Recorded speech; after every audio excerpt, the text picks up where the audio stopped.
Amis Cancer, bonjour et bienvenue sur la chaîne Astrologie Pratique. Je vais vous présenter les différentes influences planétaires pour l'année 2023 pour votre signe. En fin de vidéo, vous pourrez retrouver les 3 tableaux concernant spécifiquement les périodes indiquées pour votre décan. Vous pouvez retrouver ces 3 tableaux en cliquant sur le lien que j'ai mis en description. Et sur ce lien, vous pourrez affiner les prévisions en fonction de votre jour de naissance, ce qui sera encore plus précis. Alors je vais commencer par vous montrer une petite animation de 30 secondes qui vous montre le parcours des 5 planètes les plus lentes durant toute l'année 2023, pour vraiment vous rendre compte que ce sont des planètes qui ne vont pas très vite, mais du coup leur influence est beaucoup plus lourde. Alors quand j'ai regardé les influences planétaires 2023 pour votre signe, je me suis dit j'aimerais bien être un Cancer. Et ça tombe bien parce que je suis Cancer. Et c'est pour ça que je commence d'ailleurs par ce signe. Donc cette année, vous le savez peut-être, un événement majeur va se produire dans le ciel. Pluton va commencer à quitter le signe des Capricornes. Alors pas encore définitivement, mais il va faire une entrée timide dans le signe des Verseaux du 23 mars au 11 juin. Il était dans le signe des Capricornes depuis 2008. Capricorne, c'est le signe qui est opposé au signe des Cancers dans le zodiaque. Donc Pluton, depuis 2008, était opposé à votre Soleil, ce qui n'est pas une position très confortable. Et d'ailleurs, ça ne va plus se reproduire dans votre vie parce que le Pluton fait le tour du zodiaque en 248 ans. Alors, qu'est-ce que ça signifie pour vous ? Quand Pluton est opposé à votre signe, donc à votre Soleil, il se produit beaucoup de chamboulements intérieurs. C'est une période un petit peu lourde. C'est une planète qui nous remue en profondeur, qui nous demande un peu de faire le ménage en nous-mêmes pour nous garder vraiment ce qui est authentique. Alors c'est jamais très drôle, car il y a beaucoup de remises en question, on peut même traverser des crises d'identité.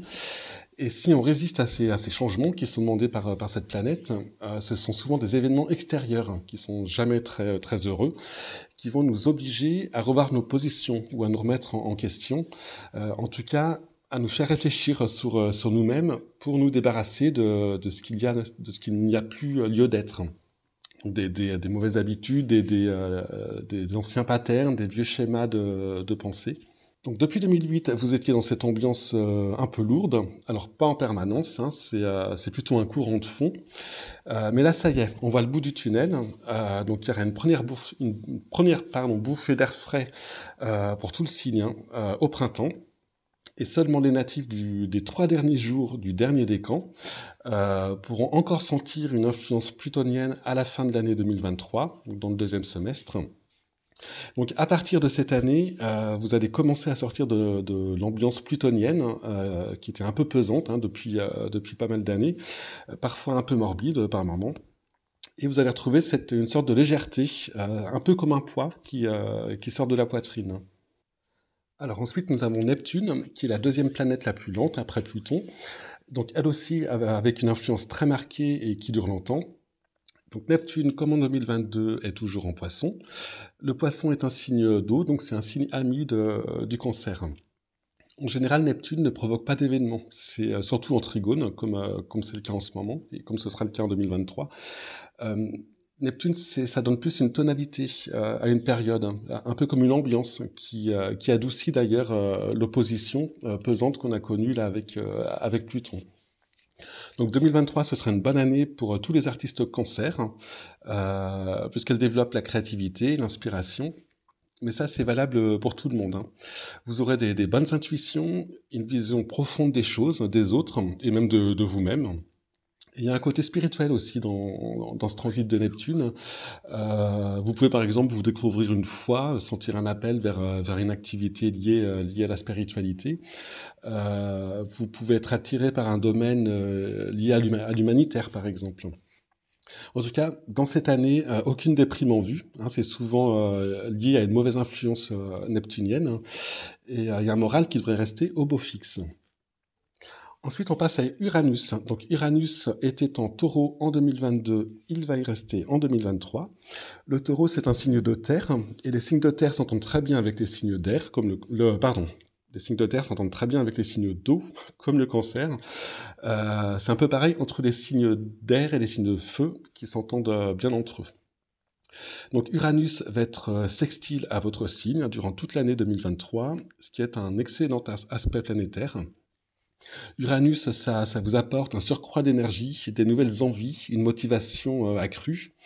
Et d'ailleurs, sous l'influence d'Uranus, souvent on ose franchir le pas, on ose prendre des décisions importantes, donc qu'elles soient personnelles, relationnelles, personnelles, hein, dans n'importe quel domaine que ce soit, ou alors se lancer même dans des activités nouvelles. Et alors, ce qui est drôle avec Uranus, c'est que souvent, c'est des choses auxquelles on pensait vaguement, qui étaient en nous, qui étaient là, un peu latents, mais qu'on n'osait pas trop regarder en face. Quand on se disait, bon, c'est voilà, peut-être un jour plus tard. Et là, avec Uranus, paf, on ose y aller, on ose se dire, voilà, c'est pour moi, je peux le faire, je me lance, quoi. Et alors, autre chose aussi avec Uranus, c'est qu'il y a souvent des imprévus qui arrivent avec cette planète, hein, quand elle est en aspect de notre signe. Mais comme là, il est en bon aspect, en sextile, ce seront en général des imprévus bienvenus. Alors, on va passer à Saturne. Eh bien, figurez-vous que c'est la même chose. En début d'année, donc jusqu'au 8 mars, Saturne est en Verseau. Alors ça, c'est un signe qui est un petit peu neutre, hein, par rapport au Cancer. C'est un signe qui est en quinconce, à 150 degrés du Cancer. Donc il n'y aura pas d'influence mauvaise ni positive de la part de cette planète. Par contre, à partir du 8 mars, il passe en Poisson et il va rester tout le reste de l'année en Poisson. Le Poisson, c'est un signe ami, c'est un signe d'eau. Donc vous allez recevoir des bonnes influences de Saturne à partir du printemps. Donc, à partir de là, tout ce que vous allez mettre en place, donc à partir du printemps, on aura vraiment des bases solides, hein, c'est vraiment une qualité de Saturne, et ce, quel que soit le domaine. Saturne, c'est aussi une planète, donc en bon aspect comme ici, qui rend plus objectif, plus lucide, plus fiable aussi, plus responsable. On est apte à assumer des responsabilités plus élevées. Alors attention, Saturne, c'est pas comme Jupiter, même dans une bonne position, donc comme ici, avec cette planète, rien ne nous tombe tout cuit dans les mains. Il faut quand même faire l'effort de provoquer, de préparer des choses, de mettre en place le projet. Alors qu'avec Uranus, avec Jupiter, ça peut, voilà, on peut avoir des belles surprises. Là, il faut vraiment faire les choses. Mais quel que soit le projet, vous aurez l'inspiration de Neptune, les opportunités d'Uranus, et en plus le soutien de Jupiter, hein, dont je parlerai juste après. Donc c'est vraiment l'année idéale si vous avez quelque chose en tête, donc ça soit un projet professionnel, un déménagement, un changement de vie, un changement familial ou n'importe quoi. Vous pouvez y aller. C'est vraiment là, à partir vraiment du printemps 2023, tout est aligné pour que les choses se fassent bien et de manière durable. Alors, si on regarde la dernière planète lente, justement, j'en parlais, Jupiter. Donc, c'est une planète dont l'effet est très marqué, hein, parce que c'est une planète lente. Donc là, on va aussi avoir des bonnes influences à partir du printemps. Donc voilà, les 5 planètes là sont avec vous. Donc, ça sera à partir du mois de mai, hein, pour le premier décan, et ensuite jusqu'en juillet. Ça commencera du mois de mai au mois de juillet, en fonction des décans. Alors juste une chose, c'est qu'en début d'année, Jupiter va traverser le signe du Bélier. Là, c'est un signe qui est en carré au signe du Cancer, donc c'est un petit peu moins sympa. Donc quand Jupiter est en carré, on sent plus le côté excessif de cette planète qui n'est jamais mauvaise en soi. C'est le côté excessif de ses qualités qui est le côté négatif de cette planète. Mais heureusement, elle va traverser le Bélier très rapidement. Donc l'effet de son transit, hein, de son influence, sera beaucoup moins long. D'ailleurs, à ce propos, je vous invite à vous reporter au tableau, donc soit en fin de vidéo, soit en cliquant sur le lien sous la vidéo, le tableau qui correspond à votre décan, où là, vous verrez la période, donc cette période sera en rouge au début du tableau, sur la ligne de Jupiter, pour voir exactement la période concernée. Et même pour être encore plus précis, sur le lien sous la vidéo, en fonction de votre jour de naissance, vous aurez vraiment la période précise pour vous de ce passage de Jupiter et bien sûr de toutes les planètes, hein. Et vous aurez même le jour du transit exact, donc le jour vraiment à surveiller. Alors durant ces quelques semaines, donc comme je disais, ce sont surtout des excès en tout genre, hein, qui peuvent vous concerner. Donc ça peut être des excès de confiance, des excès d'optimisme, de générosité, toutes sortes d'excès liés au plaisir aussi, notamment alimentaire. Donc là, la période en rouge sur le tableau, c'est pas du tout la bonne période pour commencer un régime. Vous aurez beaucoup de mal à vous y tenir. C'est aussi une période où on peut se montrer trop négligent, parce que justement, on est trop sûr de soi. Il peut même y avoir une inflation de l'ego chez certains. Mais bon, pour le cancer, c'est pas un signe qui est caractérisé par, par un ego surdimensionné, donc vous n'êtes pas trop, il n'y a pas trop de risque là-dessus. Et donc surtout, comme je disais, Jupiter, oui, il va passer rapidement. Donc surveillez bien la date exacte du transit, et puis quelques deux semaines avant, 2 semaines après. Et voilà, une fois que ça s'est passé, c'est fini. Vous n'aurez plus qu'une bonne influence de Jupiter en deuxième partie d'année. Et donc justement, là c'est beaucoup plus intéressant. Donc cette deuxième partie d'année, Jupiter va rentrer en Taureau, qui est un signe ami, un signe de terre. Et donc il va y rester longtemps parce qu'il va rétrograder, un peu comme on a vu tout à l'heure avec Saturne. Donc son influence non seulement sera plus longue, mais en plus elle sera plus marquée. Et cette fois, Jupiter, ce sera que pour du bon. Donc c'est une planète, comme je le disais, qui vous veut du bien, et surtout quand elle est en bon aspect, hein, comme ce sera le cas ici. Donc c'est une planète qui parle d'expansion, d'optimisme, de joie de vivre, d'harmonie, de confiance en soi. C'est une planète qui facilite les choses. Avec elle, tout devient plus facile. Ça coule un petit peu, hein, comme on dit. On se sent plus informe, ce qui ajoute à ce que je disais tout à l'heure sur Uranus et l'accroissement d'énergie qu'il va donner. Donc il y a une énergie, un rayonnement naturel qui va se dégager de vous, qui devrait être ressenti d'ailleurs, hein, par les autres. Donc c'est très positif pour tout ce qui concerne l'amélioration d'une situation. D'ailleurs, sur le plan professionnel, ce sera le bon moment pour demander une augmentation, une promotion, ou même vous lancer dans un nouveau projet, car vous aurez là encore l'inspiration de Neptune, le soutien de Saturne qui fera que toutes les mises en place seront solides, et encore une fois, des opportunités d'Uranus. Hein. Donc tout ça, c'est plutôt pas mal. Jupiter, ça joue aussi sur le côté relationnel. Ça favorise les rencontres, qu'elles soient amicales ou amoureuses. Et en fait, ça les favorise parce que vous allez dégager, encore une fois, cette énergie un peu rayonnante, chaleureuse. Donc c'est communicatif